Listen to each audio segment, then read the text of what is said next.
Imagine a train system so advanced it transforms the way millions travel. But what makes this project so expensive, and why is it creating such a buzz across the globe? Is it just about speed, or is there something more revolutionary at play here? Stay tuned to find out. Regarding rumors that he had chosen to postpone a significant portion of Britain's proposed HS2 railway, which is regarded as the largest infrastructure project in Europe, Prime Minister Rishi Sunak declined to comment. Hence, an announcement is not anticipated. More information about the project, according to a source, will be revealed in the government's autumn budget statement. The revised plan may combine accelerating a much shorter route between Manchester and its airport with delaying a portion of the Northern England route. Imagine you need to cover a large distance from home to reach your work area. You're wasting a lot of time traveling. However, there is a new solution for you.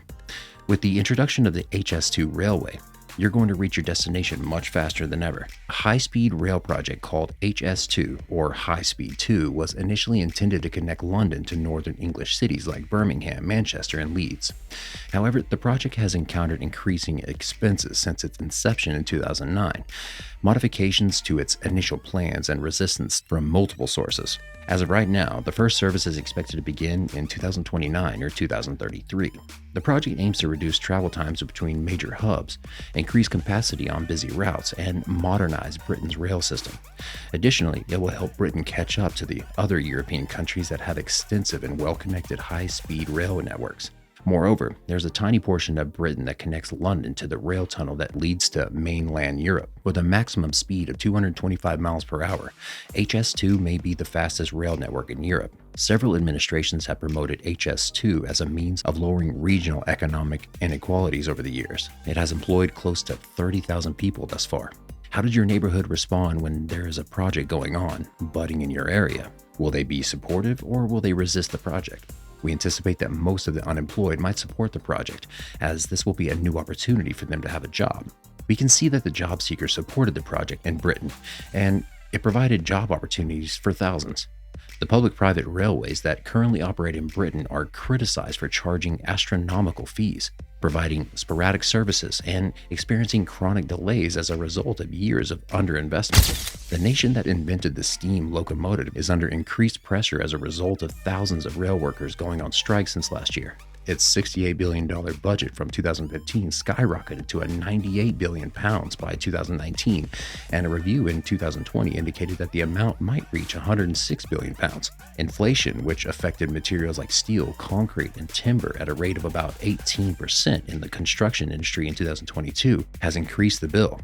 On one leg, the Y-shaped railway was designed to connect London with Birmingham and, subsequently, Manchester, and on the other, Birmingham with Leeds. For financial reasons, the government abandoned the Leeds connection in 2021. Additionally, it has caused a 2-year delay in the portion that runs between Birmingham and Crewe, a town located about 60 miles to the north. According to some media reports, the entire Birmingham to Manchester stretch may now be abandoned. The project could be delayed, according to the person with knowledge of it, but the route from Manchester to the airport is expected to accelerate. The government's decision to deprioritize the remaining link to Euston Station may result in the line terminating it at Old Oak Common in northwest London rather than central London, which could lessen the line's attraction and speed. When the project was first introduced, the people hanging from Birmingham to Manchester might be excited as their area was going to be part of a big project. However, the excitement didn't last long. The construction of London-Birmingham stretch is presently underway, with tons of concrete being produced, new bridges being built, and tunnels being bored through the ground by machines. However, along the planned route between Birmingham and Manchester, the government purchased hundreds of homes, and construction on a new viaduct in the heart of Birmingham started. While some argue that HS2 is an essential addition to Britain's rail system, others view it as a wasteful project that will never be completed. Some people have opposed it on the basis of environmental concerns.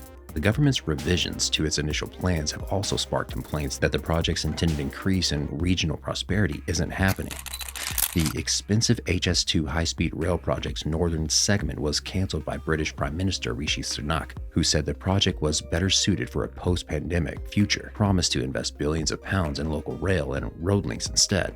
Business associations and trade unions criticized the decision to cut half of Britain's largest infrastructure project, claiming it would negatively impact the nation's productivity, result in job losses, and increase the number of trucks on the road. The project is being carried out by a state-funded public organization named HS2 Ltd, and businesses like Kier Group, Balfour Beatty, and Vinci are contributing to the effort.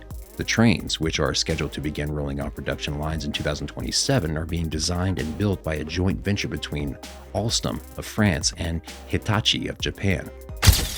The cancellation, according to Stephen Phipson, CEO of the Manufacturing Trade Association Make UK, cast doubt on Britain's capacity to finish large-scale infrastructure projects. He said, "We have been investing less than our rivals for far too long," emphasizing that choosing between local and federal funding should not be a binary decision. Politicians and business executives in the North have consistently warned that removing the Manchester leg would harm the region's chance for growth and have charged the government with putting more money into the more affluent South. President of Sanook's conference, project contractors expressed their anger at the decision, given that they had already expended significant resources in preparation for the construction phase.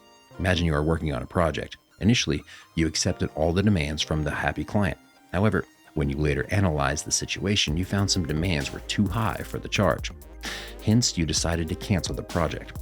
Think of how much time, money, and effort the client might have put into the project.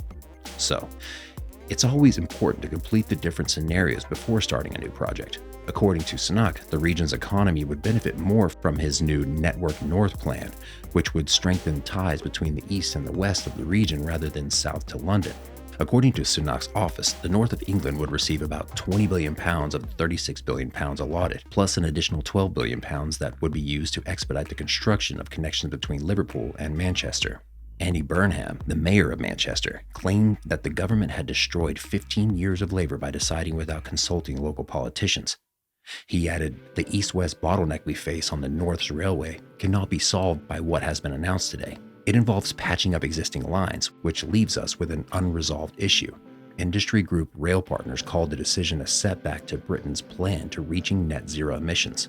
What are your thoughts on this dream project? Can the project win the hearts of critics and become active? We don't know.